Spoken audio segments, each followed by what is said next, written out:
जैसा कि last episode में हमने देखा कि जियान ने एरोगेंट भाई चान को हरा दिया था और जब लियू के जियान से पंगा लेने लगा तो वहाँ हान यू और लिन जिया ने आकर जियाओयान को बचा लिया और इन दोनों के बीच सिचुएशन टेम्परेरीली शांत हो गई। जियान ने भाई चान को रैंकिंग में पीछे छोड़ दिया है और अब जियान के ऊपर से सारे स्ट्रेस खत्म हो गए हैं। लिन जिया जो कि हान यू के साथ रहता है और लियू के जो कि अपनी बहन की खातिर जियान से पंगा लेने आया था, वो स्ट्रॉन्गेस्ट लोगों की लिस्ट में सेकंड एंड थर्ड रैंक पर है, इसलिए अब वो जल्द से जल्द टॉप 10 के लिस्ट में और आना चाहता है। अभी नंबर 1 पर कौन है, इन्हें उस मिस्टीरियस पर्सन के बारे में नहीं पता है। अब जियान टीचर से कहता है कि उसने earth spirit pills, earth heart of fire, ganoderma और ग्रीनवुड इमॉर्टल माइंड को तो रिफाइन करके तैयार कर लिया है, लेकिन अभी उसके पास dragon beard eyes and fire fruit और 6th order water attribute magic core की कमी है। इसलिए अब वो मेडिसिनल मार्शल मैनेजमेंट लाइब्रेरी में इन दोनों हर्ब्स को लेने जा रहा है। जियान जब उसके अंदर घुस रहा होता है तो उसे गेट कीपर रोक देता है, जो उसे कहता है कि ये हर्ब स्टोर है और यहाँ अगर तुम्हारा कोई जरूरी काम नहीं है तो तुम्हें यहाँ से वापस लौट जाना चाहिए। जियान अपना इंट्रो देकर बताता है कि उसे एल्डर हाउ से मिलना है। वहाँ खड़ी एक लड़की जियान का नाम सुनकर उसे कहती है कि एल्डर हाउ ने कहा है कि अगर जियाओयान आना चाहे तो उसे कभी भी रोका ना जाए। वो लड़की जियान को अंदर ले जाने लगती है और जियान एल्डर हाउ से बात करता है और एल्डर हाउ उससे पूछते हैं कि तुम्हें क्या चाहिए, मुझे बताओ। जियान कहता है कि मैं यहाँ कुछ हर्ब्स ढूंढने के लिए आया हूँ, जिस पर एल्डर हाउ कहते हैं कि मैं तुमसे घुमा फिरा कर बात नहीं करूंगा, लेकिन हम एक डील करते हैं। तुम यहाँ से ड्रैगन पार दान दे जाओ और यहाँ से कोई भी एक हर्ब ले जाओ। ये मत सोचना कि मैं तुम्हारा फायदा उठा रहा हूँ। ये जो हर्ब्स यहाँ मौजूद हैं, इनसे तुम्हारी कल्टीवेशन कई हद तक बढ़ सकती है, इसलिए तुम भी फायदे में हो। जियान थोड़ा सोचने पर राजी हो जाता है और एल्डर हाउ उसे लाइब्रेरी में जाने का पास दे देते हैं और ये पास जो खास हर्ब्स है उनको डिटेक्ट करने में भी जियान की मदद करेगा।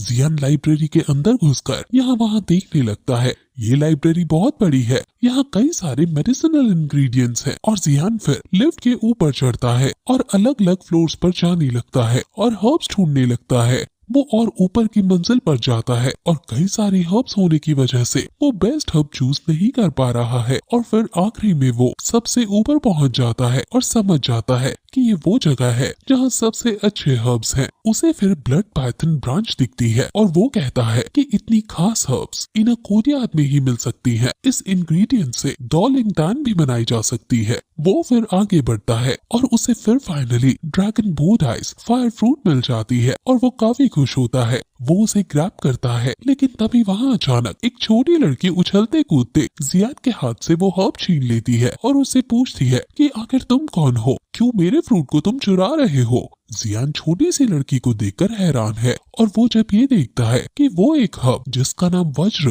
बोधिसत्व है वो खा रही है तो उसे रोकता है और कहता है कि ये बहुत ज्यादा हार्ड है, तुम इसे मत खाओ। लेकिन वो लड़की बड़ी आसानी से ना सिर्फ उसे खा लेती है बल्कि अपने दांतों से चबा भी लेती है। ये देखकर जियान हैरान हो जाता है और वो जब ड्रैगन फ्रूट को भी खाने वाली होती है तो जियान उसका हाथ पकड़कर रोकने की कोशिश करने लगता है। ये देखकर लड़की को गुस्सा आ जाता है और वो जियान के हाथ को पकड़ लेती है और उसके अंदर से बहुत ज्यादा ऑरा निकलने लगता है और इतनी इंटेंस पार को देखकर जियान डर जाता है और हैरान भी हो जाता है कि आखिर एक बच्ची की पार इतनी ज्यादा कैसे है। लड़की जियान को छोड़ देती है और ये कहकर कि आज मैं अच्छे मूड में हूँ, इसलिए जाओ, मैं तुम्हें नहीं मारूंगी। जियान प्यार से लड़की को कहता है कि ये चीज अच्छी नहीं है खाने के लिए, तुम इसे मुझे वापस दे दो। लड़की कहती है कि मैं बड़ी होना चाहती हूँ, इसलिए ये हर्ब्स खा रही हूँ। जियान समझाता है कि बड़ी होने में वो टाइम लगेगा, जिस पर वो कहती है कि टाइम का मेरे ऊपर कोई असर नहीं हो रहा है।